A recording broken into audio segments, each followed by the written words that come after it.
Good morning and welcome back. You're watching World News and I'm your host, Klaudia Czerwińska. As Russia attacked Ukraine overnight, Poland has scrambled its jets to secure its own airspace. The operational command of the Polish armed forces issued a statement this morning saying that relevant forces and assets remained on standby for an immediate response. The airports in Radom and Lublin have been temporarily closed to ensure that military aviation operations proceed without interference, the Polish Air Navigation Services Agency has said. In connection with the Russian Federation's attack on targets located on Ukrainian soil, Polish and Allied aircraft were deployed to patrol the airspace. Following standard operating procedure, the operational commander of the Polish armed forces mobilized all available forces and assets at his disposal. Fighter pairs and early warning aircraft on duty were scrambled, and ground-based air defense and radar systems were brought on high alert. These measures are preventative in nature and are aimed at securing and protecting Polish airspace, especially in areas adjacent to regions of Ukraine currently under attack. Overnight into Thursday, the Russian army attacked Zaporizhzhia, leaving 11 people wounded and destroying a residential building. While rescue and cleanup operations are going, it is not clear whether more people were wounded in the strike. The wounded in the Russian attack on Zaporizhzhia include 6 children aged between 3 and 6. As stated by Ukraine's State Emergency Service, emergency crews are still at the scene, including a canine unit, which was deployed to look for survivors. Also, a survey is being carried out in the area of the attack to see if there are any unexploded objects left, which could pose danger to civilian population. The meeting between Trump and Xi failed to produce a breakthrough in peace talks in Ukraine. However, Trump announced an agreement with China on rare earth metals and tariff reductions. The U.S. president has announced a deal with China to cut tariffs on Chinese goods by 10 percentage points in exchange for Beijing's pledge to curb the flow of chemicals used to produce fentanyl. The agreement also suspends China's planned export restrictions on rare earth metals for 1 year.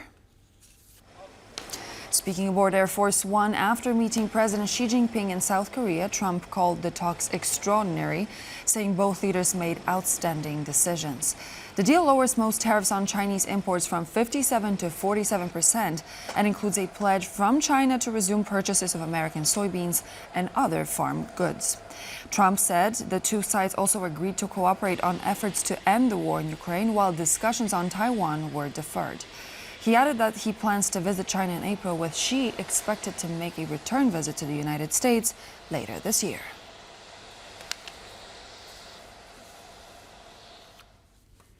The U.S. ambassador to the United Nations welcomed Ukraine's stance against Cuba's resolution in the UN. Ukraine's mission to the United Nations said they voted against the inaction of Cuba's government to the face of recruitment of Cuban citizens into Russia's military. According to Ukrainian officials, Cuban nationals constitute the largest group of mercenaries serving in the Russian army. The United States welcomes Ukraine's bold stand against the brutal Cuban regime's sham resolution at the UN. Despite the permanent mission of Ukraine to the UN exposing Cuban mercenaries fighting alongside Russia in Ukraine, dozens of European countries hypocritically voted with Cuba. As the centrist D66 party was on course to victory, voters celebrated the result in The Hague. People partied throughout the night, excited about the prospect of having a centrist government and the first homosexual prime minister in the Netherlands. I think it's a great change for the Netherlands. Finally, there's a progressive, constructive party that's in the lead, and other parties as well. So I have a little more hope that we're going to have some positive change now, as opposed to the last cabinet and the one before that we had. And I'm excited for the future, but also I hope that the formation of the cabinet goes well. My mood is fantastic. I'm very excited that we're going to have the first homosexual prime minister of the Netherlands, and also one that is combining all the positive forces and is going to be the leftist but also centrist in the middle prime minister of the Netherlands. I'm so excited for Rob. No, it's fantastic. It's an unexpected victory at this scale, and I think it's a vindication for progressives all over Europe that a hope campaign and a positive campaign can be a victorious campaign, and I hope people in Germany, where I live myself, and in Belgium and in France and in the UK are paying attention because this campaign is working. In the Czech Republic, Andrej Babiš has announced a new coalition agreement paving the way for a government to be formed next week. Jan Michalczak, former head of the unit for countering hybrid threats at the Czech Defense Ministry, joined TVP World to tell us what this new coalition will look like. The frontrunner in the coalition will be the ANO party of Andrej Babiš, former prime minister, who's already had two governments in the past and has absolutely dominated the recent election that we had at the beginning of October. Babiš won by a landslide with almost 35% of the vote, which is the third highest election win in the history of Czechia. And he will most likely be joined by two parties, first of which is the SPD party, which is a really right-wing extremist party led by Tomio Okamura, a Czech with a migration background, which is important to point out because the party has built its image on really spreading pro-Russian disinformation and including xenophobic and racist remarks. Its leader, Tomio Okamura, is actually being prosecuted by the police now for precisely spreading racist posters and racist messages during a recent election campaign. So not the latest one, but the recent one. And so that's the second party. And the third party is a party called the Motorists for Themselves, which is a really peculiar party. Originally, it was actually a satirical party on a local level in Prague, as the name suggests, built mainly around expanding rights for drivers in Czechia, whatever that means, and now is really anti-establishment and anti-anything perceived as a little bit green, so really opposed to the Green Deal, opposed to any limitations on gas combustion engines, for example, etc., etc. So this is most likely going to be the coalition. The Czech Republic is unlikely to become a Hungary-style country despite two far-right parties forming a coalition with prospective Prime Minister Andrej Babiš's ANO party. This is according to Roland Freudenstein, a co-founder of the Brussels Freedom Hub, who was a guest on TVP World's World News Tonight. I don't think we're going to see a Hungary-style authoritarian a change in the country. Checks and balances in the Czech Republic still work. So all this is good news within the big bad news that we now have a NATO skeptic and potentially pro-Russian government in Prague.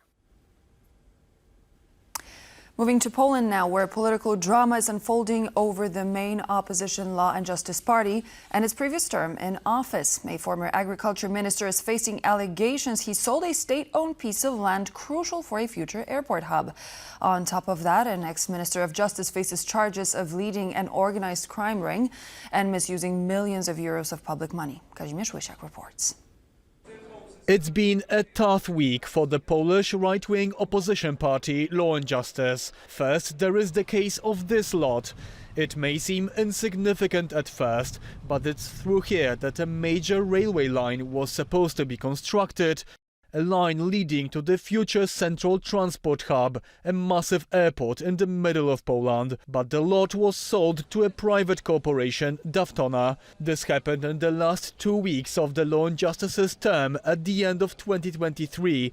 And the sale was for pennies on the dollar. What baffles us is also the time it took to sell this lot. Many documents and decisions took not weeks, not days, but hours and sometimes minutes. The airport was a flagship project of the former government and has been continued by the current centrist coalition. And that crucial piece of land was under the special protection of the law. For sure, we can see that the law was broken, especially when it comes to this special act that was act of parliament that was supposed to protect this investment. The former Minister of Agriculture and his deputy have been suspended from the party by the Law and Justice leadership. But that's not the end of trouble for the Conservatives. Former Minister of Justice Zbigniew Ziobro is facing charges for leading an organized crime group responsible for misusing some 35 million euros from a public fund for victims of crimes. The prosecution wants to charge him with committing crimes for financial gain of others, as well as for personal and political purposes. The leader of Law and Justice claims these charges are an example of the government's political witch hunt. This is a completely scandalous decision, a decision which we can only view as politically motivated. This government can't handle anything. One legal expert says Poland has never seen more serious charges laid against a former Minister of Justice. This is definitely unprecedented, not only in Polish politics, but also in European politics. I do not recall any case with a Minister of Justice that would face such a serious criminal charges. The former minister could face up to 30 years in prison for all the charges laid against him. These scandals are now surfacing as political parties in Poland are getting ready for the pre-election season. Poland will hold parliamentary elections in 2027. For TVP World, I'm Kazimierz Łysiak. Poland is still massively dependent on fossil fuels, but there are institutions in place working to change the situation. The first step has been to develop technologies, but according to the researchers working with the Polish Academy of Sciences, it's time for the second step now, implementation of their findings into Poland's energy infrastructure. Amid rapid climate change and growing geopolitical tensions, energy transformation is unavoidable. The Kizo Research Center, which turns 10 years old today, is a place devoted to energy conversion and renewable sources. Here, just outside of Warsaw, scientists from the Polish Academy of Sciences join forces with inventors and entrepreneurs to create the technologies we need to diversify Poland's energy mix. During these 10 years of working the Kizo Research Center, we are mainly focused on the development of new technology connected with the energy transformation based on the renewable resources. One of the technology we are finished working on was heat pumps, new generations. So we are working on development on smart energy systems on the level of a municipality or a house even. And also some of the projects are involved in the development of systems using cars as a mobile energy storage. Today, storing electrical power is no longer an issue. The real challenge is storing or even transporting thermal energy. 10% of the coal we use and over 50% of natural gas is burned not for electricity, but for heating. Is there a solution in sight? We have this technology here and now. Of course, we should continue developing it. For example, we have phase-change materials and high-temperature heat storage. The challenge is to correctly integrate all these energy storage methods. Another invention being developed here at Kizo is a machine which can apparently obtain energy out of trash. We can accept all types of waste biomass. All waste streams. Not only a very narrow, expensive type like wood chips, but a full range of waste like forest waste, railway ties, agro, industrial waste. As you can see, the solutions we need to build a greener world are already here, just waiting to be implemented. But to use them on a larger scale, we will need a lot of funding and, above all, political will. For TVP World, Natalia Komarov. U.S. Secretary of Defense Pete Hegseth said on Wednesday that the United States carried out another strike on a boat suspected of carrying drugs in the eastern Pacific Ocean. The attack killed 4 people aboard the vessel and came just a day after U.S. carried out 3 strikes in the same region, killing 14. While traveling between Japan and Malaysia, Hegseth wrote on social media that U.S. intelligence concluded what the vessel was traveling along a known narco-trafficking route and was carrying drugs. The American official added that the strike was conducted in international waters and that no U.S. personnel were harmed in the operation. For nearly 2 months now, the Trump administration has been prosecuting an anti-drug trafficking campaign in the region, building up a large force of warships with aircraft and Marines aboard. Donald Trump has justified the attacks, which so far killed at least 61 people, as an escalation necessary to stem the flow of drugs into the United States.